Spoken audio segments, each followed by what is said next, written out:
বদরের ময়দানে এই পাশে কোরাইশ, এই পাশে মুসলমানেরা। বিশ্বনবী জালামাই ভাষণ দিলেন, বললেন কুমু ইলা জান্নাতিন আরদুহাস সামাওয়াতি ওয়াল আরদ উইদ্দাত লিল মুত্তাকিন।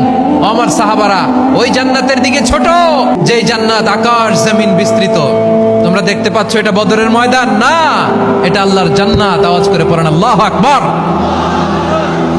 বিশ্বনবী বললেন ছোট ওই জান্নাতের দিকে, যে জান্নাতের বিস্তৃতি আকাশ জমিন বিস্তৃত।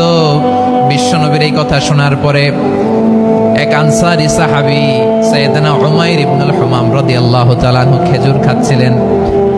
তিনি বিশ্বনবীর দিকে তাকিয়ে কথা শুনছেন আর খেজুর খাচ্ছেন।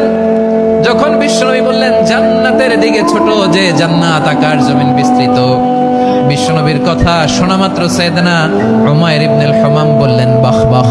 কি বললেন? বাহ বাহ মানে চমৎকার, মাশাআল্লাহ চমৎকার।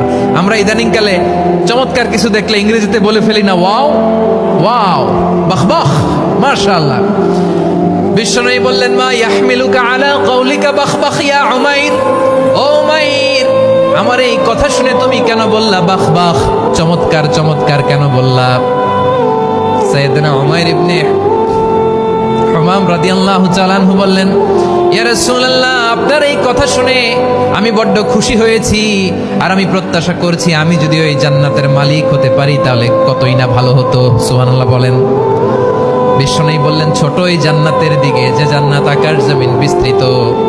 আপনার এই চমৎকার মুখনিসৃত কথা শুনে আমার হৃদয়ের মধ্যে জান্নাতি হওয়ার বাসনা জেগে উঠলো, এজন্য বলেছি বাহ বাহ, আমি যদি ওই জান্নাতে যেতে পারতাম কতই না ভালো হতো। উমাইরের কথা শুনে বিশ্বনবী বললেন ঠিক আছে উমাইর, জান্নাতে ঢোকার জন্য, এই জান্নাতের অধিবাসী হওয়ার জন্য যেহেতু তোমার এত আকাঙ্ক্ষা, আমি বলে দিলাম আনতা মিন আহলিহা, তুমি আল্লাহর ওই জান্নাতের অধিবাসী হবা। যাও উমাইর, তুমি ওই জান্নাতের অধিবাসী, ওই জান্নাতে তুমি ঢুকবা, তুমি জান্নাতি। তার মানে সহজ কথায় তুমি জান্নাতি। সুবহানাল্লাহ বলেন। যখনই বিশ্বনবী বললেন জান্নাতি, সাইয়েদনা উমাইর রাদিয়াল্লাহু তাআলা আনহু খেজুর খাচ্ছিলেন আর মনে মনে ভাবে বিশ্বনবী যখন ওয়ারেন্টি দিয়েছে, বিশ্বনবী যখন গ্যারান্টি দিয়েছে আমি জান্নাতে যাব, তাহলে হাতে তো এখনো 3টা খেজুর বাকি। এই 3টা খেজুর যদি খাই তাহলে জান্নাতে ঢুকতে দেরি হয়ে যাবে। সুবহানাল্লাহ পড়েন। হাতে কয়টা খেজুর? 3টা খেজুর। বিশ্বনবী বললেন উমাইর আনতা মিন আহলিহা, তুমি ওই জান্নাতের অধিবাসী, তুমি জান্নাতি।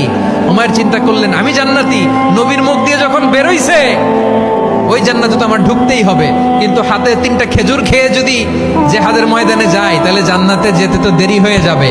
এই চিন্তা আসা মাত্রই খেজুর 3টাকে তিনি ছুঁড়ে মারলেন, তলোয়ার বের করে আল্লাহু আকবার বলে বদরের ময়দানে ঝাঁপিয়ে পড়লেন। আল্লাহর শত্রুদেরকে কচুকাটা করে এক পর্যায়ে শাহাদাতের সুধা পেয়ে নিজেও জান্নাতি হয়ে গেলেন। পড়েন সুবহানাল্লাহ।